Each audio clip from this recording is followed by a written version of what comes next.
വരുത്തിയെന്ന് തുറന്നു പറച്ചിലിൽ മുൻ മന്ത്രി ജി സുധാകരനെതിരെ കേസ്. ആലപ്പുഴ സൗത്ത് പോലീസാണ് കേസെടുത്തത്. കേസെടുക്കാമെന്ന നിയമോപദേശം ലഭിച്ചതിന് പിന്നാലെയാണ് പോലീസിന്റെ നടപടി. IPC 465, 468, 471 വകുപ്പുകൾ ചുമത്തിയാണ് കേസ്. 36 വർഷം മുമ്പ് ആലപ്പുഴയിൽ മത്സരിച്ച KV ദേവദാസിനായി കൃത്രിമം നടത്തിയെന്നാണ് കഴിഞ്ഞ ദിവസം ജി സുധാകരൻ വെളിപ്പെടുത്തിയത്. വെളിപ്പെടുത്തലിൽ തെരഞ്ഞെടുപ്പ് കമ്മീഷൻ തനിക്കെതിരെ കേസെടുത്താലും കുഴപ്പമില്ലെന്നും ജി സുധാകരൻ തുറന്നടിച്ചിരുന്നു. CPIM നാട്ടിൽ അക്രമം അഴിച്ചുവിടുകയാണെന്ന് യൂത്ത് കോൺഗ്രസ് സംസ്ഥാന അധ്യക്ഷൻ രാഹുൽ മാങ്കൂട്ടത്തിൽ MLA.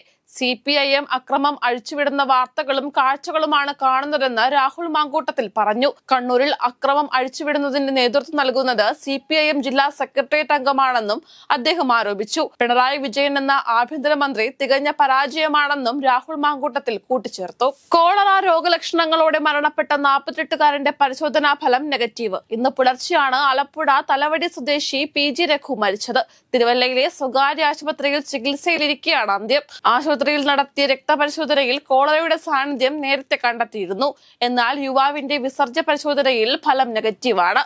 തപാൽ വോട്ട് പൊട്ടിച്ചു തിരുത്തിയെന്ന ജി സുധാകരന്റെ വിവാദ പ്രസംഗത്തിൽ പ്രതികരണവുമായി മുതിർന്ന കോൺഗ്രസ് നേതാവ് രമേശ് ചെന്നിത്തല. സാധാരണ CPIM ചെയ്യുന്ന പണിയാണ് കള്ളവോട്ട് എന്നത്. കള്ളവോട്ടിനെ ജനാധിപത്യ വോട്ടെന്നാണ് CPIM വിളിക്കുന്നത്. അതിനാൽ തെരഞ്ഞെടുപ്പിൽ കൃത്രിമം നടക്കുന്നു എന്നത് സത്യമാണെന്നും രമേശ് ചെന്നിത്തല കുറ്റപ്പെടുത്തി. കാളികാവിൽ കടുവയുടെ ആക്രമണത്തിൽ കൊല്ലപ്പെട്ട ഗഫൂറിന്റെ പോസ്റ്റ്മോർട്ടം റിപ്പോർട്ട് പുറത്ത്. ആഴത്തിലുള്ള മുറിവും രക്തം വാങ്ങുന്നതുമാണ് ഗഫൂറിന്റെ മരണത്തിന് കാരണം. ഗഫൂറിന്റെ കഴുത്തിൽ ആഴത്തിൽ കടിയേറ്റിട്ടുണ്ടെന്നും പോസ്റ്റ്മോർട്ടം റിപ്പോർട്ടിൽ പറയുന്നു. കിളിമാനൂരിൽ വേടന്റെ പരിപാടിക്കിടെ ഉണ്ടായ സംഘർഷത്തിൽ ഒരാൾ കൂടി അറസ്റ്റിൽ. ആറ്റിങ്ങൽ ഇളമ്പ സ്വദേശി അരവിന്ദിനെ അറസ്റ്റ് ചെയ്തു. നഗരൂർ പോലീസാണ് അറസ്റ്റ് ചെയ്തത്. ഇലക്ട്രീഷ്യൻ ഷോക്കേറ്റ് മരിച്ചതിനെ തുടർന്നാണ് പരിപാടി റദ്ദാക്കിയത്. പിന്നാലെ പരിപാടി കാണാനെത്തിയവർ സംഘർഷമുണ്ടാക്കുകയും പോലീസിന് നേരെ ചെളിവാരി എറിയുകയും ചെയ്തു. പെരുമ്പാവൂരിൽ കഞ്ചാവ് കേസിൽ പിടിയിലായ പ്രതിയുടെ മൊബൈൽ ഫോണിൽ ഞെട്ടിക്കുന്ന ദൃശ്യങ്ങൾ. ബന്ധുവായ 5 വയസ്സുകാരിയെ പീഡിപ്പിക്കുന്ന ദൃശ്യങ്ങളാണ് പ്രതിയുടെ ഫോണിൽ നിന്ന് കണ്ടെത്തിയത്. പ്രതിക്കെതിരെ പോക്സോ കേസ് ചുമത്തി. പോക്സോ നിയമത്തിലെ 9, 10 വകുപ്പുകളാണ് ചുമത്തിയത്. ജമ്മു കാശ്മീരിലെ ത്രാലിൽ 2ാം ഓപ്പറേഷൻ നടന്നുവെന്ന് സൈന്യം.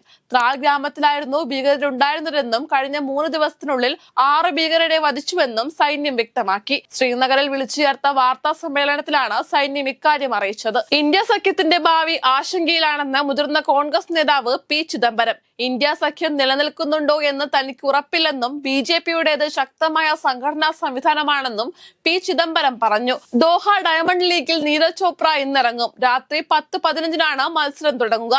കഴിഞ്ഞ വർഷം ലീഗിൽ വെള്ളി മെഡൽ നേടിയിരുന്നു. 88.67 മീറ്റർ ദൂരമാണ് നീരജ് എറിഞ്ഞത്.